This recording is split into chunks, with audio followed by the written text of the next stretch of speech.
कारणरू सब cross voting हैला ना मनी बैक पॉलिटिक्स गोटे बड़ा मनी से तो मनी बैक तो सेकेंडरी मनी बैक आपण भावचन कांग्रेस रे कोन बिना ए जो क्रॉस वोटिंग हुए कोन बिना मनी बैक रहू कि अब के पैसा आमे जानि छु ता सत्य नवीन पटनायक जो नेतृत्व जो सुप्रीम लीडर भाव रे तांकर जो ख्याति एते वर्षर ता सत्य तांको पाखरे जो माने अछंती से मान को गरीब लोक कि सब से दल जो माने अछंती किंतु से माने काहे कि मनी बैक द्वारा गले काना तांको भीतर समस्त गले कि जो मान को भीतर असंतोष थिला सुभाषिनी जेना कर पैसा नहीं चली गले कहबे आपण ना ना तेरो जो मान को विरुद्ध रे हेई बार ताको स्वामी कर घटना जो स्वामी केस कथा कहि पारंती किंतु कथा होची एई दल भीतर जो प्रकार संपर्क रहिबा कथा बाबा आपण जा कहउचंती सौभिक विश्वाल प्रभात विश्वाल को पुओ देवीरंजन त्रिपाठी प्रभात त्रिपाठी को पुओ सुभाषिनी जेना रविंद्र जेनांकर स्त्री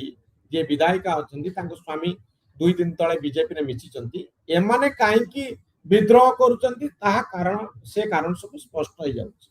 सनातन महाकूट अरविंद महापात्र ए पांचटी वोट जदि आपण देखिबे एमाने देखुचनी विजय महापात्र को सहित नवीन बाबू नव कथा आपण कहि हां तो नव कथा नव को कथा जो बीजेडी नवीन पटनायक नवमल के जानी टिकट नहीं देले कि से आउ जने किए पैसा देला ता मन ता टिकट नहीं देले से भी पैसा खर्च कला से आके तक जुड़ो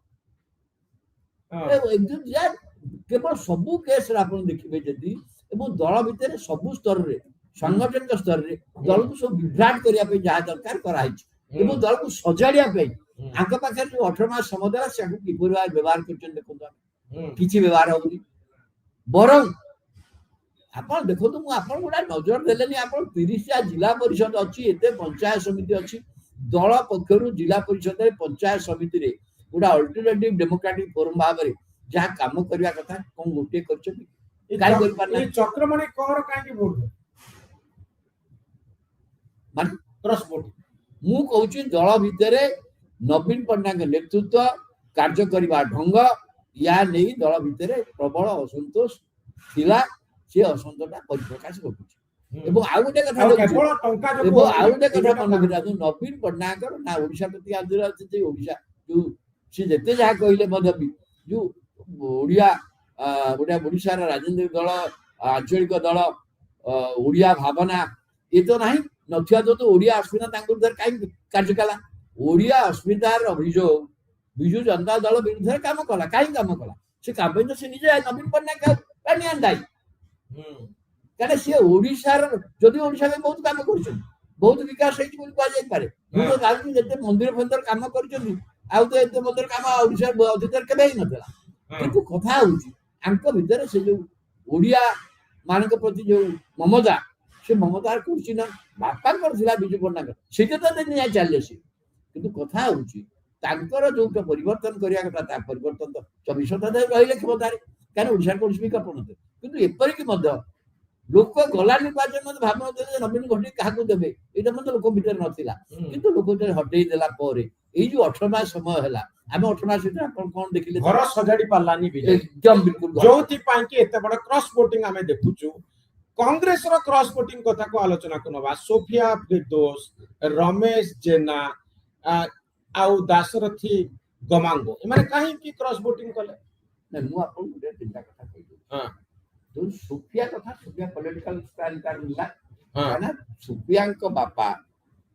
तांको एक्सपेल करा हितला मोहम्मद मुकिम की एक्सपेल करा हित हां एक्सपेल खाते करा हित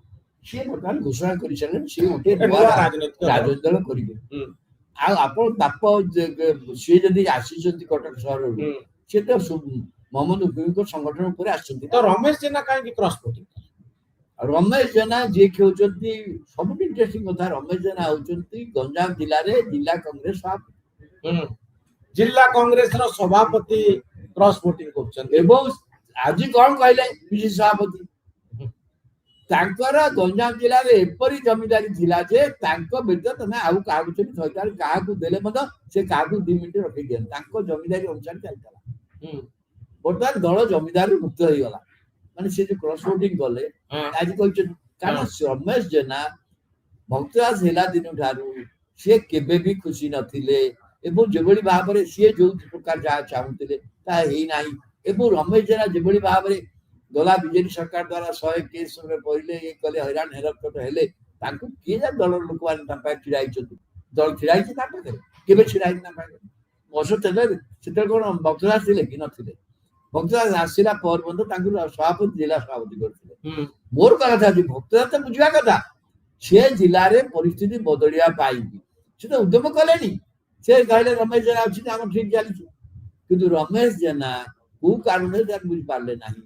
ଏବଂ ଦ୍ୱିତୀୟ କଥା ହେଲା ଗମାଙ୍ଗ ଆଜ୍ଞା ସିନିୟର ବିଧାୟକ ରମେଶ ଜେନା ଯେମିତି ସିନିୟର ବିଧାୟକ ଦାଶରଥୀ ଗମାଙ୍ଗ କିନ୍ତୁ ଏଇଟା ଦାଶରଥୀ ଗମାଙ୍ଗ ଜଣେ ସିନିୟର ବିଧାୟକ ସେ ପ୍ରଥମ ଥର ବିଧାୟକ ହେଇନାହାନ୍ତି ସେ କାହିଁକି ବା ରମେଶ ଜେନା ପ୍ରଥମ ଥର ହେଇନାହାନ୍ତି 3 ଥର ହେଲେ ବିଧାୟକ କ୍ରସ୍ ମୋର କହିବା କଥା ହଉଛି ଏବଂ ଭକ୍ତଦାସ ସେମାନଙ୍କୁ ନିୟନ୍ତ୍ରଣ କରିପାରିବେ ନାହିଁ ବୋଲି ଏଆଇସି ସଭାପତି ଖଡଗ ଜରିଆରେ ମଧ୍ୟ ଟେଲିଫୋନ କରାଇ ଯୋଗାଯୋଗ କରିବାକୁ ହେଇଛି ବାହାରୁ ହେଇଛି ମାନେ ଏଆଇସି କଥା ମଧ୍ୟ ଶୁଣିଲି ତା ଅର୍ଥ